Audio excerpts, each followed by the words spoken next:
Hello, my fellow awakening souls. I hope y'all have been well despite the state of the world. So today we're going to be talking about meditation. What is meditation? How can it transform your life? And how has it transformed mine? Whether you are a city girl, a skeptic, or an introvert, meditation is for everyone. Before we get into the video, grab your cup of tea, your hot cocoa, whatever it is, a nice warm drink, get comfortable, get cozy as we dive into this heart-to-heart conversation that I'm about to have with you guys. And I've kind of missed these conversations because honestly, it's been a while. I've been doing mainly like cooking videos and like grocery hauls, and oh, that's nice. I like to also do these more slow-paced, heart-to-heart conversation type videos. But what is meditation?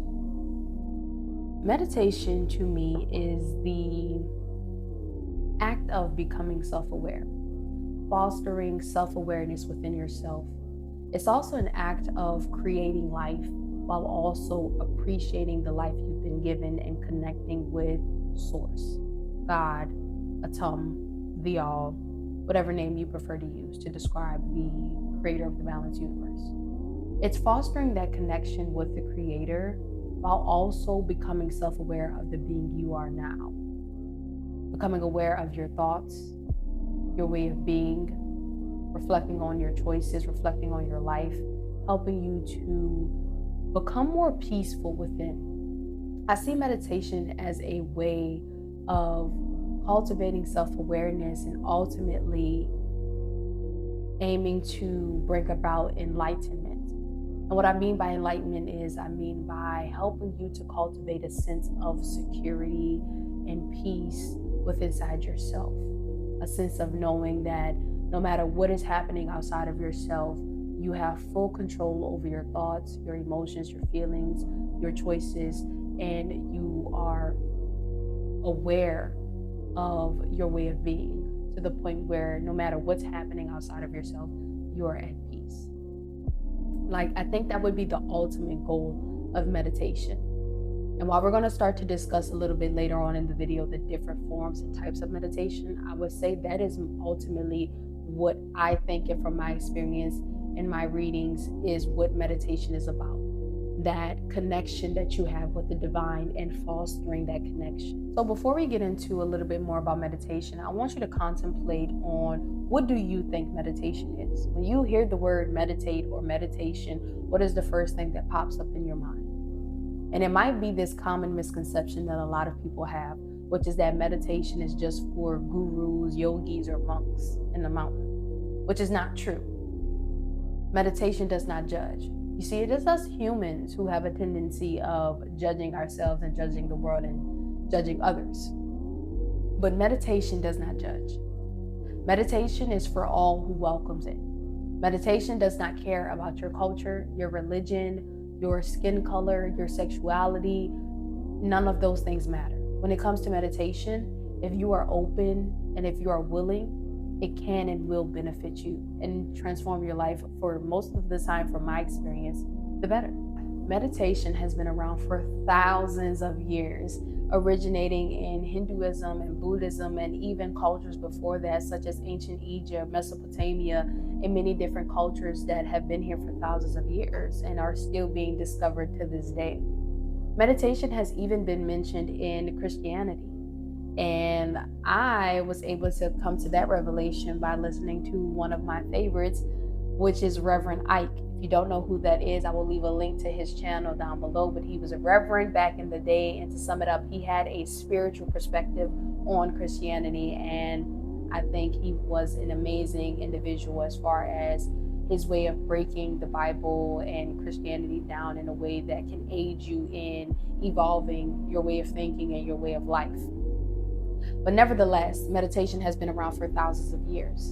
And when I began my journey of meditation, I was a person that was very prone to being very emotional. While I still have emotions to this day, I'm not as emotional as I used to be. And I couldn't sit with myself for long periods of time in silence. I always want to have something playing. When I go to sleep at night, I always want to have the TV on, and I was even skeptic and kind of scared because I don't know if some of you guys have how long you've been with me, but if you're new to my channel, originally I would have considered myself maybe in some form of Christianity. And then I migrated over to more of spirituality, respecting all religions, respecting all forms of spirituality, while also choosing to follow the path of light, love, kindness, and respect, and integrating all practices and principles that will aid me in being a better version of myself. Although I do not subscribe to any specific label, and that's okay for me. So back when I was transitioning over to my spiritual journey from Christianity, I was a little nervous. I'm not gonna lie. I was very fearful of doing a lot of different things, but that was just simply because I did not understand what it was. And I had a misconception of what it was because of other people's experiences until I had my own. So going into meditation, I'm like, I've heard this is evil, this is bad, which I know sounds crazy, because how can sitting with yourself and analyzing your thoughts be a negative, evil thing? But nevertheless, I've heard that before. It was evil, it was bad. How could this help me? I don't need this. It's not going to work. I was very skeptical until I actually started doing it. I ended up doing up to hour meditations. I am judging myself less. I am less emotional, less irrational, less fearful, and more in a state of peace and understanding. I'm more aware of my thoughts, more aware of my emotions, and even most importantly, more aware of my connection to Source. I've had my own personal experiences that have affirmed my sense of security, and I'm going to lead with that. Lead with love and kindness and a sense of knowing that I'm divinely protected and guided. But that's something that you're going to also have to cultivate within inside of yourself, and it's a personal experience. So I can only explain so much, because essentially it boils down to you having your own experience with meditation. And so from my experience with meditation, it has transformed my life. It transformed me into the person I am today. And it will continue to transform me into an even more peaceful, loving, and kind individual. You see, I'm not done yet. I've only begun to scratch the surface of meditation, and there's so much more to experience with it. But from my experience, I have been able to experience all of those things that I just relayed to you. And that's what I hope and wish to share with you, with others. That's why I'm always such a big advocate on getting people to meditate. Just start sitting with yourself, getting to know, who are you? Who are you truly? Not who you think you should be, not who your parents or your family think you are, not who society thinks you are, but who are you truly? How are you feeling truly? No filter, no judgment. And if you're not feeling good, if you're not in a good place like you're pretending to be for the outside world, then there's some deep inner work that needs to be done. And the best way to do that is to start with meditation. Start with inner counsel. You see, with my meditations, I begin to learn to observe my thoughts instead of judging them. And I am not perfect. Some days when the mind wants to judge, I don't allow it. And that's essentially what you're also doing with meditation. It helps you to train your mind. Stop allowing the mind to control you, the spirit, and you, the spirit, begin to control the mind. A lot of us are not in control of our thoughts. We're not in control of our reactions. We're not in control of our decisions. We're not in control of our bodies. We think we are. And there's this famous quote by Bob Proctor, who was quoting George Bernard Shaw, which is 2% of the people think, 3% of the people think they think, and 95% of the people rather die than think. Most of us think we're thinking. We think we're in control of our minds. We think we're in control of our bodies. We think we're in control of our thoughts, when in all actuality, when you begin to do some deep work on yourself to know thyself and to know the divine, you come to the revelation that you are not thinking. You never work critically thinking and you have so much work to do. And that's not a negative thing. That's not meant to be a negative thing. It's meant to be a beautiful thing, a beautiful journey of enlightenment and of spiritual and physical growth for you to embark on. But most of us try to go through life under the radar to make it safely to death. That's not a way to live. That's not truly living. And that's what one of my desires is, or my goals is, to help people, even including myself, to come together and to collectively understand that there's a lot of inner work that needs to be done. It's not just about attaining the money, the cars, the women, the men, the whoever, and whatever things you desire. It's not just about the things, but ultimately it's about you and your growth. What are you doing with your life? How has it been going so far?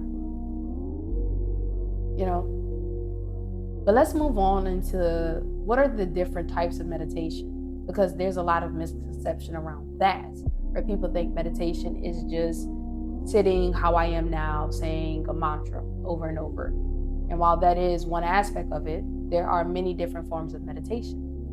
So let's talk about what they are. There are many forms of meditation. There are many ways to meditate, but that would extend the video, I think, way too long, getting into deep discussion with that. I'm just going to stick to the more known ones, which is mindfulness meditation, transcendental meditation, guided visualization, and metta.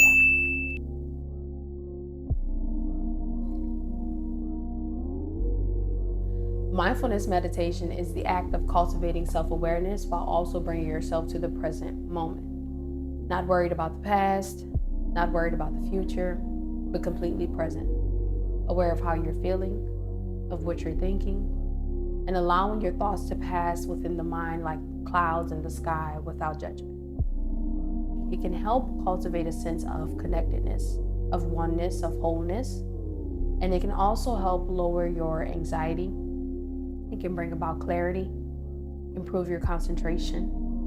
I usually like to do mindfulness meditation on days where my mind's been racing a lot. There's a lot of thoughts going on, or some things happen and I need to realign myself and recenter myself.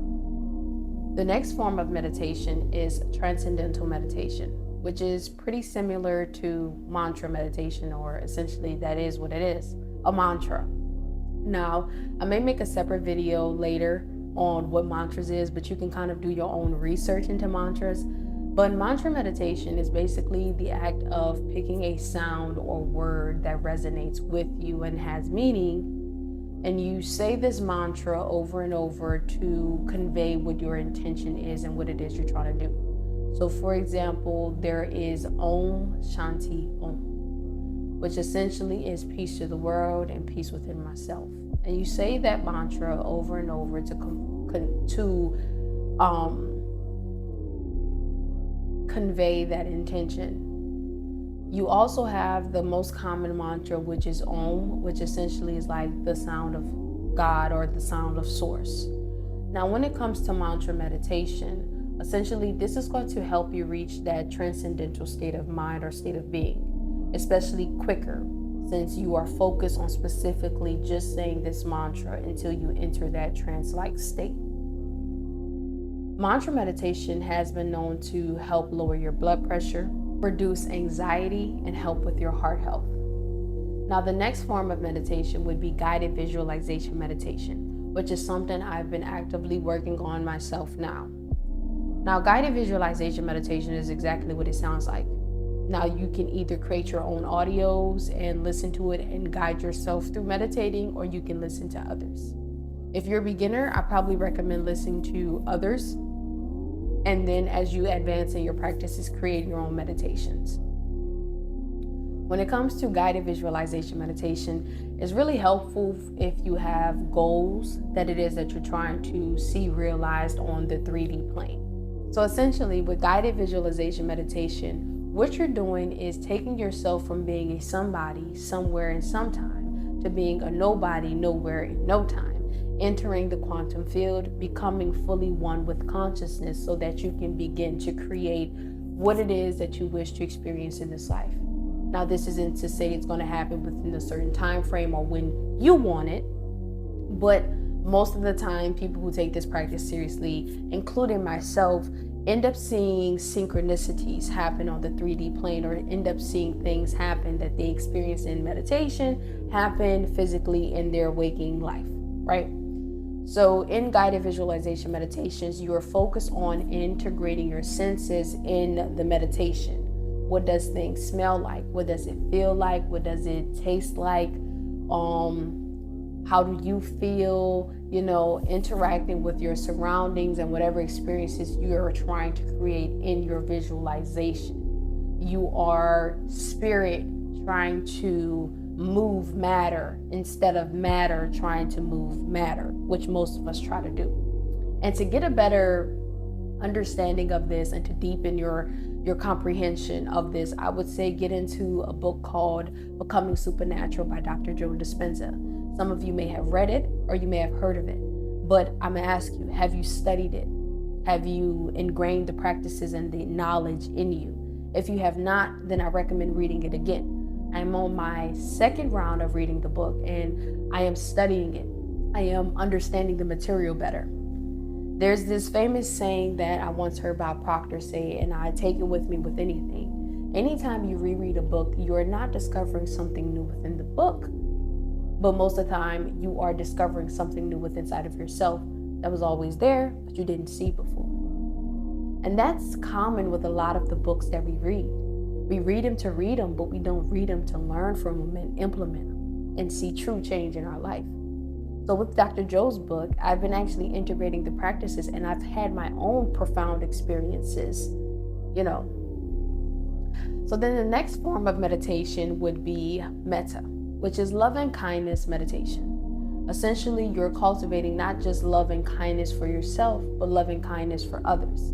And this meditation can help you with your interpersonal relationships and your relationships with other people, essentially. But also it can help you cultivate a sense of love and wholeness within yourself, especially on days or in moments where you feel overwhelmed, where you feel sad, where you feel disconnected, frustrated, or anxious. Now, each meditation essentially has its own purpose, but ultimately it all leads back to the one common theme, which, as I said in the beginning, is connecting with yourself, which is essentially connecting with the divine within you, or God, or the creator of the balanced universe.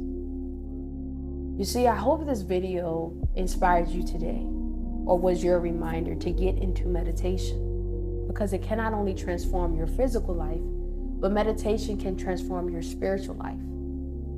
You see, a lot of us cannot sit with ourselves. We cannot sit in silence for a long period of time with ourselves, aware of our thoughts, aware of what we're thinking. And if you are one of these individuals who cannot sit with yourself, I inspire you, I implore you to start meditating, start getting into meditation and building your self-awareness and building that love and the connectedness that you should feel within inside of yourself. And as I say this, it reminds me of my saying that I say at the beginning of my videos, which is that I hope you all are well despite the state of the world.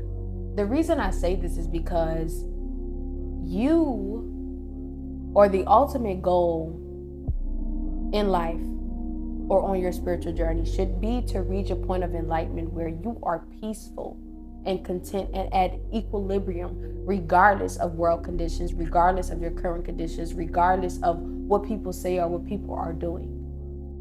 To be completely at peace, to feel connected and whole regardless of what is happening, what the government is doing, what the kings and queens are doing, what royal families or elites are doing. You should be at peace and connected. And it's a never-ending journey that you will be on to attain this until eventually you do attain it. But the journey still doesn't end. Meditation is open for everyone who is open to it. So I implore you to use it to transform your life for the better. Begin with 10 minutes a day, 5 minutes a day. Work your way up. Engage in walking meditation, laying down meditation. Engage in all the various forms of meditation so that you can reap the benefits, so that you can begin to control the mind and the body, and not allow the mind and the body to control you, the spirit. You see, a lot of us don't know the true power that we have inside. A lot of us also don't know what we're truly capable of. And many of us are unconsciously scared of what we might be capable of. Because we're scared of that responsibility, that accountability that comes with that power. But I encourage you to take control of your power, to take control of the divine within you, to take accountability of that, and to be responsible with it. Meditation has been around for thousands and thousands of years, and it has transformed thousands and thousands of people's lives, including my own. So if you're sitting at a point in your life right now where you are not happy with your life, or you're not happy with yourself, or you've never meditated before, and you're probably interested, or you're confused, or you're skeptical, take on the challenge. Try for 30 days straight, twice a day. You pick the amount of minutes, do it consistently. Open heart, open mind, and see if meditation can transform your life.